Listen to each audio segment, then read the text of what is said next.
obviously I didn't win slams or didn't go anywhere near that, but I still played at the toughest era. I think in my that tennis has ever been. I think I lost many times in the round of 16. I think 5 or 6 times, once in the quarters, to a lot of those guys that were there, like Federer, Nadal, Murray, Birdish. It was too difficult back then, So I felt like they were dominating the sport of tennis back then, and there was nothing really you could do. Nobody could get to a semi or a final of a Grand Slam. They were that good in their prime. I mean, so many times I'd lose fourth round in the round of 16. I think like 5 or 6 times. But it was mentally so tough. They were so good. Now tennis has changed. The top 10 for me is not like it was 10, 15 years ago. Guys like Birdish, Del Potro were incredible players. And I see the guys in the top 10 now. They're still good, don't get me wrong and stuff. But like, if some of those guys had to play Birdish or Del Potro, their head-to-head would be, 8-2 or 7-3. They're not going to match up well. You know what I mean? So back then, those elites, I mean, it was so difficult. I kind of guess, when you talk about expectations, I totally did all right, I guess, in that period. I mean, maybe I would have slipped another semi-final of a slam, maybe, if they weren't there at that period, But tough to call it. Very difficult back then, man. So let's say the quarters run of Wimbledon, where you beat like Soderling, Malise, Davydenko, Andreev, and then you come up against Djokovic quarters there. Yep. You had, walking onto the court there, you had no belief that it could go your way, or what was kind of the feeling? That Wimbledon, I thought I could believe anyone, for sure. I don't know how I was like 200 back then ranked or whatever, and I qualified.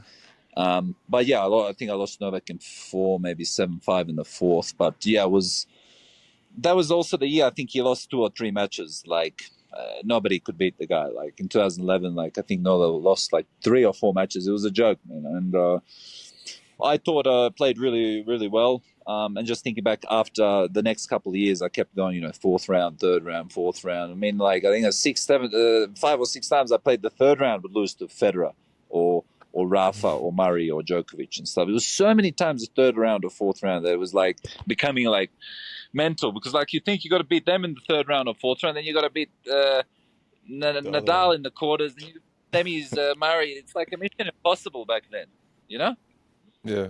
It's like impossible to beat 3 of these major top guys in a slam. Maybe if you beat one of them, lucky, in a 3rd round, 4th round. But then next you got to play another guy. It's impossible.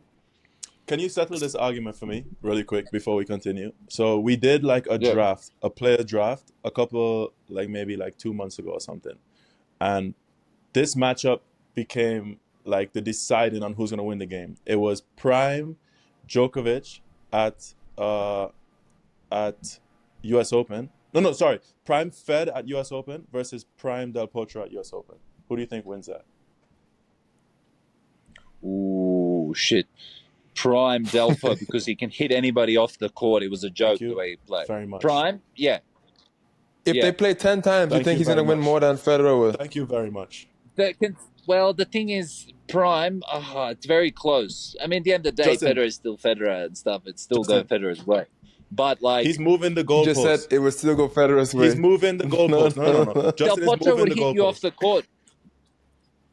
No, he would hit you off the court. It's just like if they were on, they would hit you off the court. Like there was nothing that Roger could do, because if they're serving if they're hitting it, he would hit you off the court. Guys like Sterling was the only guy to beat Nadal at French, really destroy him, Exactly. So it's an if thing. Listen to me. No, Justin. But we've seen the resume of Federer is long, brother.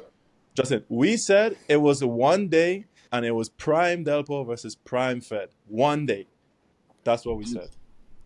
And I lost that 3-2 off of this match. So please, thank you very much.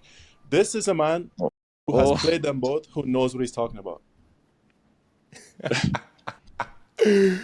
Okay, speaking of playing those guys, of the 3 GOATs, so you have Nadal, Federer, Djokovic, who did you think you match up the best with, and who was the toughest guy for you to play?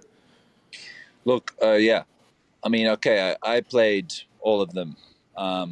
Rafa only played twice, I believe. I played him once on grass, and Struga lost 6-4 in the 3rd. So I didn't play him too many times. Murray, I could never take a set off, ever.